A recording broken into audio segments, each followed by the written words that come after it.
Hello everyone, Sifu Rich here, coming from the sunny outdoors of Drums, Pennsylvania, and I'm here to talk to you again about the fight we had last night between Mike Tyson and Roy Jones Jr.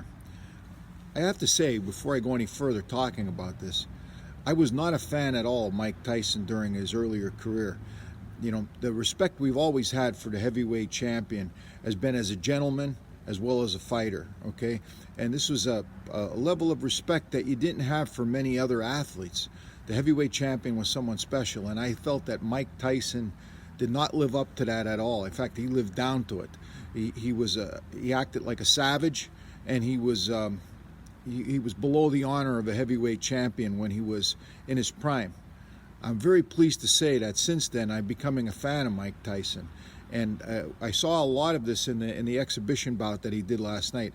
In my opinion, he won, and he won pretty easily. They called it a draw, and that was out of respect to Roy Jones Jr., who was a great fighter also, but Roy certainly didn't have a good night, and Mike was the wrong opponent for him. Mike was dominant, and Mike held back. There's no doubt in my mind, being a person who's been around fighting in all of its forms all of my life, I'm here to tell you, if Mike Tyson wanted to turn it on, that fight would have been over in a round or so. He definitely held back, and that showed some of the dignity and honor that he should be showing as a former heavyweight champion. He was able to control himself and conduct himself properly, and his conference after the fight, he's really showing himself to be a champion now, and he's showing himself to be someone who's going to be able to do a lot of good in the world with his charity bouts that he's doing now, and just as a spokesman for a person who's come from very, very difficult circumstances. And when you hear Tyson's story, I would suggest going and seeing Tony Robbins' interview with him on YouTube. When you hear Mike Tyson's story, he had a very, very difficult childhood and a very difficult past, and to overcome what he did is something that is to be honored. Okay, and he's now a different kind of a person.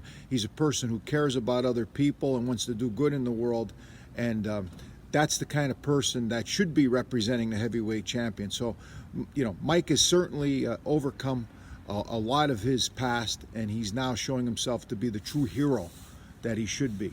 And in the hero's journey, the hero's journey is something that we're all attracted to. We see it in our movies, we see it in our sports, we see it in a lot of things.